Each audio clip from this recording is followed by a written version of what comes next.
partage d'émotions en terre authentique. C'était le slogan du deuxième week-end d'écotourisme Mercantour dans le Haut-Verdon Val d'Alos organisé par l'association Mercantour Écotourisme. Tout a débuté le 22 septembre par l'inauguration de ce long week-end festif d'écotourisme à Alos. Il se terminera le 24 septembre par le concert des chœurs d'hommes en l'église Saint-Martin de Colmar-les-Alpes avec Canto Verdoun puis les Baladins de Marseille. Les Baladins de la chanson sont nés en 1950, l'expérience est bien là. Ils interprètent, a cappella, un répertoire extrêmement varié et original, dont beaucoup de pièces ont été écrites, paroles, musique et harmonisation, par certains d'entre eux comme l'indique le chef de chœur en présentation.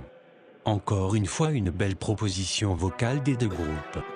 Canto Verdoun ouvrira le récital avec un savant mélange de nouveautés et chansons connues de tous les habitués. Le chef de chœur est toujours enthousiaste et bondissant pour mobiliser le public, abattre la mesure.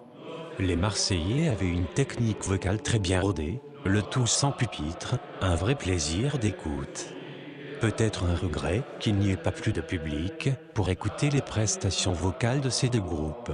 À l'issue de celle-ci, on pouvait se diriger vers le lavoir où des lectures poétiques sur des sujets floraux et bucoliques nous étaient proposées par la librairie Les Pléiades, avec la participation de l'association Les 5 Saisons, de Colmar-les-Alpes et les médiathèques du Haut-Verdon.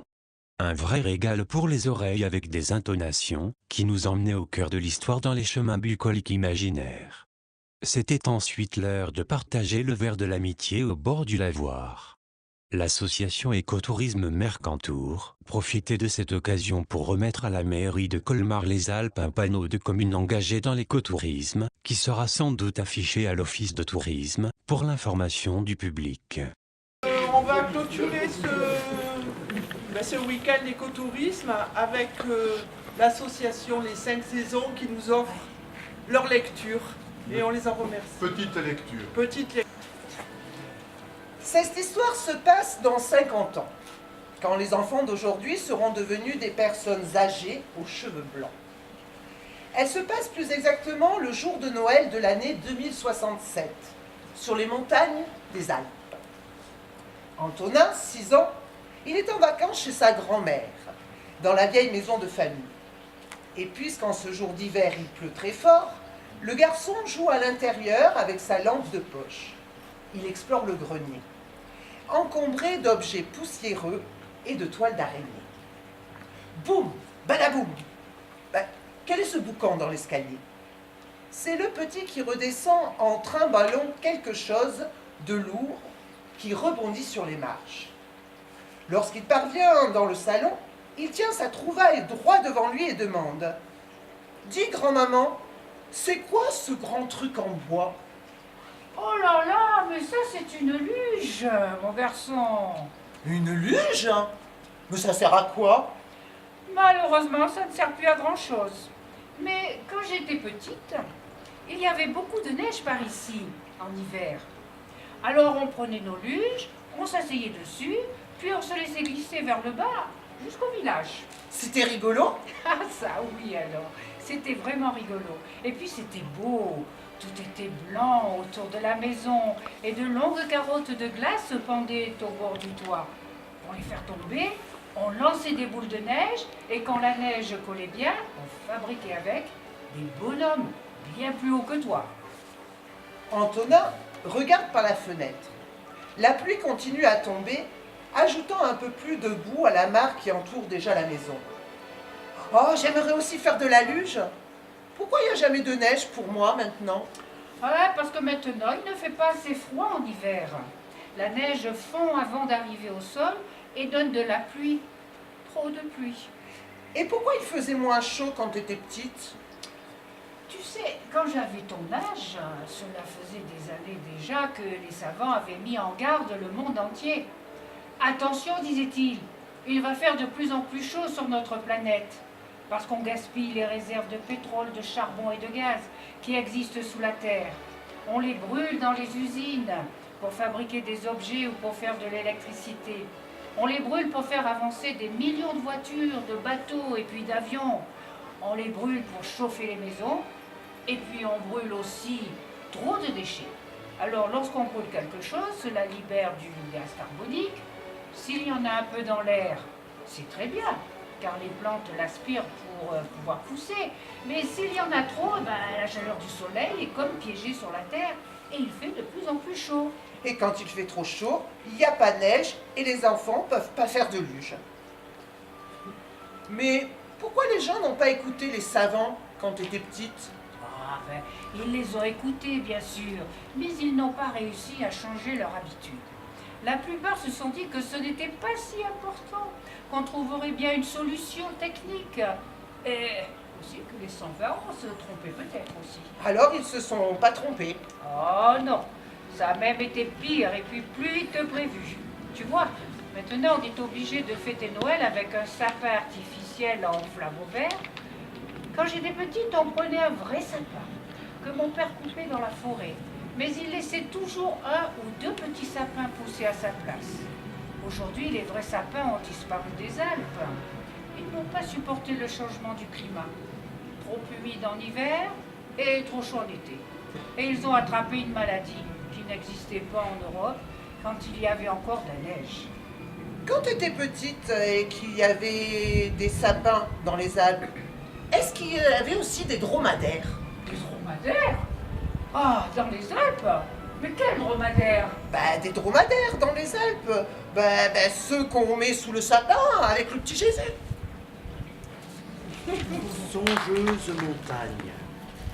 Quand l'étoile du berger paraît, montagnes s'endorment en paix. Lourds animaux minéraux, gigantesques troupeaux. Et dans le sommeil des pierres, elle se rêve si légère, se rappelle les premiers temps, océan et tremblements. Songeuse montagne, mes rêves vous accompagnent. Bisons, papillons, dinosaures et grillons. Elle s'efface dans la nuit et s'évade bien loin d'ici, vers les vastes champs étoilés, galoper en liberté. Songeuse montagne, mes rêves vous accompagnent. Bisons, papillons, dinosaures et grillons. Et quand l'horizon paraît, montagne s'éveille en paix du profond sommeil de la terre. Des rêves. Allô, papy? Oui, ma grande fille. Ah, tu n'as pas oublié ta promesse de m'amener bivouaquer au lac Vert pour voir le lever du soleil derrière le Mont Blanc? C'est le genre de promesse qu'un papy n'oublie pas. Je viens te chercher en début d'après-midi. Pense à préparer un bon pull vert, ton poncho et tes chaussures de randonnée. Et vérifie le gonflage des pneus de ton VTT.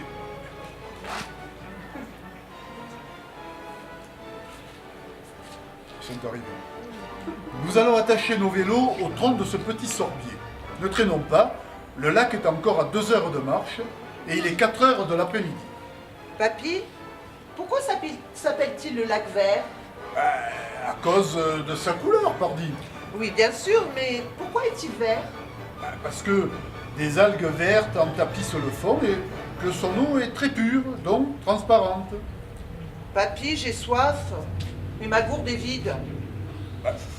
On n'a pas encore marché et tu as déjà tout bu? On a beaucoup marché, papy. C'est le soleil qui m'a donné chaud. Oui. Et l'effort aussi. Mais patiente encore un peu. Dans 1 heure, nous allons passer à côté de la source moussue et nous y remplirons nos bidons. Mais j'ai soif tout de suite, moi. Alors tiens, marche cette herbe. On dirait du trèfle. Oh, que c'est acide. J'ai l'impression de manger de l'oseille. Mais tu as raison, ça rafraîchit. Qu'est-ce que c'est? Tu as presque réinventé le nom. C'est de l'oseillette. Et voilà le lac vert. Comme c'est beau. La nature est toujours belle quand elle est préservée. Quelle heure est-il? Il est 6 heures du soir. Allez, ma fille, fichons vite le camp. Mais papy, Je t'ai fait peur, n'est-ce pas? Réfléchis. En vrai, ficher le camp, ça veut dire planter les fiches de la tente. Allez, pour me faire pardonner, c'est toi qui choisis l'endroit. Bon, ici dans ce creux. Oh, l'herbe est toute douce. D'accord. Pour une nuit, ça ira. Bah, pourquoi tu dis cela, papy? Ben parce que demain, le temps sera beau.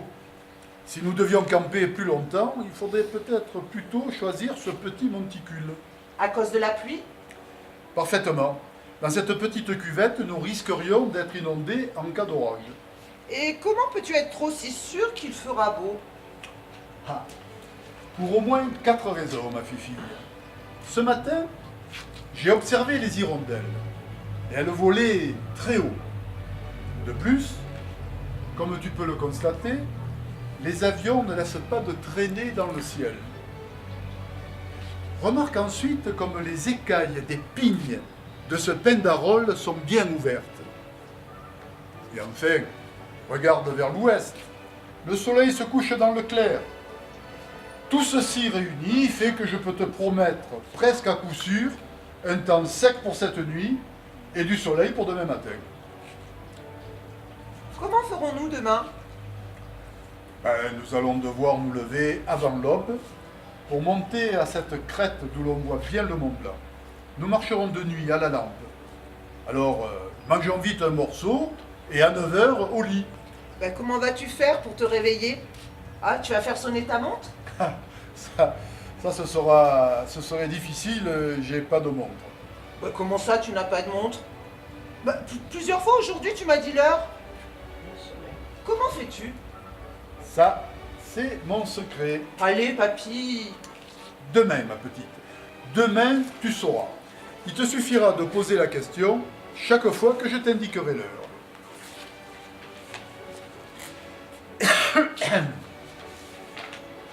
Regarde si je ne me suis pas trompé. D'accord. 5 heures, debout, ma grande fille. Dans un quart d'heure, nous devons être en route. Je t'ai préparé des fruits secs et du thé bien chaud. Prends des forces. Ben, comment sais-tu qu'il est 5 heures? Ah, tu n'as pas oublié, hein? Regarde ce que j'éclaire avec ma lampe. Bah, tu n'éclaires rien. Juste de l'herbe. Regarde mieux. De l'herbe, des cailloux et des boutons d'or. Eh oui, des boutons d'or. Autrement dit, des renoncules. Cette fleur a la particularité de s'ouvrir chaque jour à 5 heures du matin.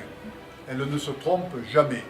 Comme si elle possédait un réveil. Mais ce n'est pas ça qui a pu te réveiller quand même. Non.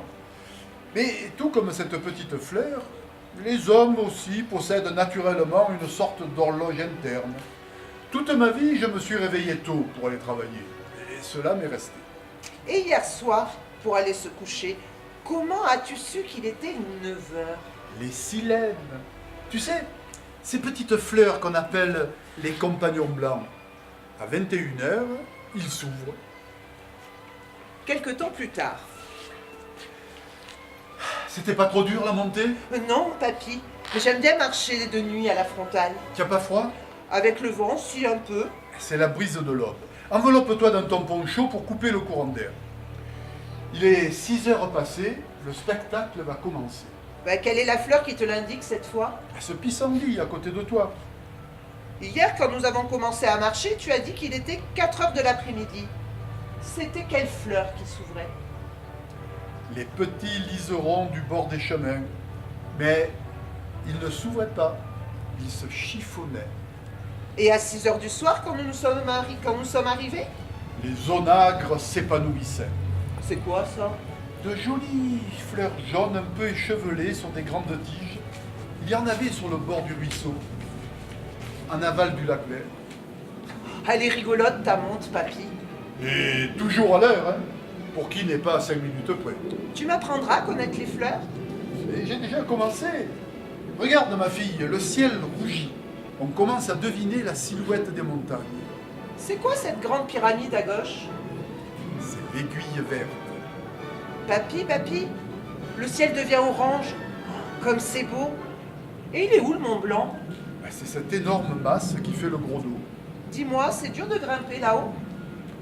Rien n'est insurmontable pour qui sait bien se préparer, ma fille. Tu l'as déjà escaladé? J'y ai vu le lever du soleil quand j'étais plus jeune. Ah, et c'est beau là-haut? Ah, c'est à la fois extraordinaire, magnifique, grandiose, merveilleux et un peu décevant. Comment ça, un peu décevant? Parce que là-haut, il n'y a plus de montagne. Oh, tu plaisantes, papy. Mais non, ma fille, car à son sommet, on est à plus de 300 mètres au-dessus des autres.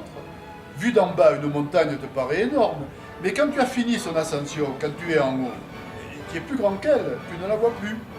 Pour un géant, les gens normaux paraissent des nains. Regarde, papy, le ciel est jaune maintenant. Le sommet du Mont Blanc est tout doré.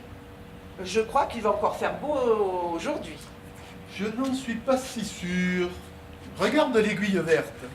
Tu ne remarques rien? Il y a un petit nuage au-dessus.